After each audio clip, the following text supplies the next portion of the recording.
Welcome to கேஜேஸ் kingdom. இன்றைக்கி நம்ம பார்க்க போகிறது ஸ்டோரி 3 சுட்டித்தனமான ஸ்ட்ராபெரியோட ஸ்டோரியை பற்றி தான் இன்றைக்கி நம்ம பார்க்க போகிறோம். அந்த ஸ்ட்ராபெரி பண்ண மிஸ்டேக்கால் அதோட லைஃப்பில் என்ன நடந்தது, அந்த மிஸ்டேக்லேருந்து அந்த ஸ்ட்ராபெரி என்ன கற்றுக்குச்சு அப்படிங்கிறது தான் இந்த வீடியோவில் நம்ம பார்க்க போகிறோம். இந்த வீடியோவை ஸ்கிப் பண்ணாமல் ஃபுல்லாக பாருங்கள். வாங்க நம்ம இப்போது ஸ்டோரிக்குள்ளே போகலாம். ஒரு ஊரில் ஒரு பெரிய தோட்டம் இருந்துச்சாம். அந்த தோட்டத்தில் நிறைய பழங்களும் காய்கறிகளும் இருந்துதான்.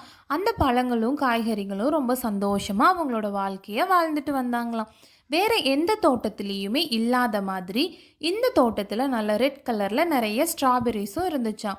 அதில் 3 ஸ்ட்ராபெரி பக்கத்து பக்கத்து செடிகளில் இருந்துச்சாம். அந்த 3 ஸ்ட்ராபெரியுமே ரொம்ப க்ளோஸ் ஃப்ரெண்ட்ஸாக இருந்தாங்களாம். அவங்க டெய்லியும் செடியில் ஊஞ்சல் விளையாடுறது, காலையில் ஷவரில் குளிக்கிறது, மண்ணில் இருக்க சத்துக்களை சாப்பிட்றது, சூரிய ஒளியில் காயறது அப்படின்ட்டு ரொம்ப சந்தோஷமாக அவங்களோட வாழ்க்கையை வாழ்ந்துட்டு வந்தாங்களாம். இதை பார்த்து மற்ற செடிகளும் ஸ்ட்ராபெரியை பார்த்து சந்தோஷப்பட்டாங்களாம். பக்கத்து கிராமத்தில் ஒரு விவசாயி இருந்தாராம்.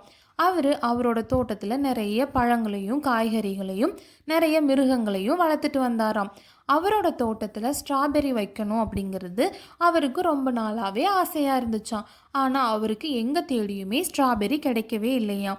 அப்போ தான் ஒரு நாள் அவருக்கு பக்கத்து ஊரில் ஒரு தோட்டத்தில் ஸ்ட்ராபெரி இருக்குது அப்படிங்கிறது கேள்விப்பட்டாராம். அதை வாங்கிறதுக்காக அவர் பக்கத்து ஊருக்கு கிளம்பி போனாராம்.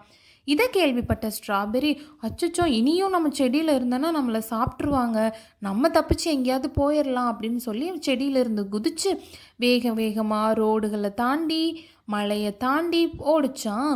போகும்போது வேகமாக ஓடிட்டு இருக்கும்போது ஒரு கல் தட்டி கீழே விழுந்துட்டாங்களாம். அச்சச்சோ கல் தட்டிருச்சேன்னு திரும்பி பார்த்தா அது கல்லில் சிங்கம் துரத்துதுன்னு வேகமாக போய் யானை மேலே மோதிட்டாங்க.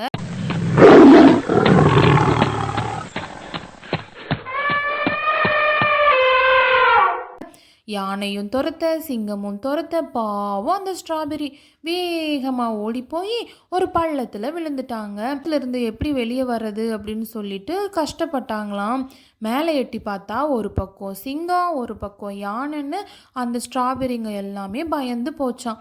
அதில் ஒரு ஸ்ட்ராபெரி சொல்லிச்சான், கொஞ்ச நேரம் நம்ம வெயிட் பண்ணி பார்ப்போம், இவங்க 2 பேரும் போனதுக்கப்புறம் நம்ம மேலே போகலாம் அப்படின்ட்டு. அதே மாதிரி வெயிட் பண்ணி மேலே போனாங்களாம். போயிட்டு நம்ம திருப்பியும் தப்பிச்சிடலாம் அப்படின்ட்டு வேகமாக மலைகளை தாண்டி திருப்பியும் அவங்க இருந்த தோட்டத்துக்கே போனாங்களாம். அங்கே போய் செடியை திருப்பியும் நீ என்ன உங்கள் செடியிலேயே ஏற்றுக்கோங்க அப்படின்னு சொல்லி சொன்னாங்களாம்.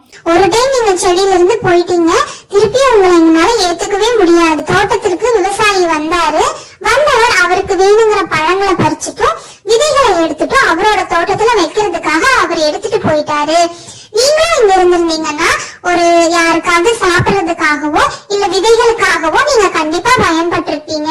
ஆனா இப்ப நீங்க திருப்பி என்னோட செடியிலயும் நீங்க வர முடியாது, நீங்க யாருக்கும் உபயோகமும் பட மாட்டீங்க. என்ன பண்றது அப்படின்னு சொல்லி அந்த செடி சொல்லிச்சான்.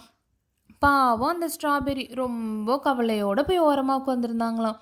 அப்போ அந்த செடி சொல்லிச்சான், கவலைப்படாதீங்க, நீங்கள் கொஞ்ச நாளில் மண்ணில் மக்கி போயிடுவீங்க, அதுக்கப்புறம் நீங்கள் மண்ணுக்குள்ளே போய் திரும்பவும் நீங்களும் செடியாக வருவீங்க, அதுக்கப்புறம் நிறைய பேருக்கு நீங்கள் சாப்பிட்றதுக்காகவும் விதைக்காகவும் பயன்படுவீங்க அப்படின்னு சொல்லிச்சான். அதே மாதிரி அவங்க 3 பேரும் மண்ணில் மக்கி போய் திருப்பியும் செடியாக வளர ஆரம்பித்தாங்களாம். அந்த செடிகள் 3மே திரும்பவும் ஃப்ரெண்ட்ஸ் ஆகி ரொம்ப சந்தோஷமாக புன்னகையோடு அவங்களோட வாழ்க்கையை ஆரம்பித்தாங்களாம்.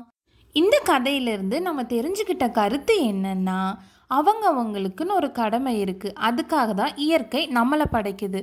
அந்த கடமையை நம்ம செஞ்சு தான் ஆகணும். அதுக்காக பயந்து ஓடி ஒழியக்கூடாது.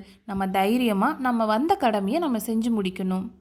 இந்த வீடியோ பிடிச்சிருந்துச்சுன்னா வீடியோவை லைக் பண்ணுங்கள், ஷேர் பண்ணுங்கள், கமெண்ட் பண்ணுங்கள். மறக்காமல் கேஜேஸ் கிங்டம் சேனலை சப்ஸ்கிரைப் பண்ணுங்கள். பக்கத்தில் இருக்க பெல் ஐக்கான்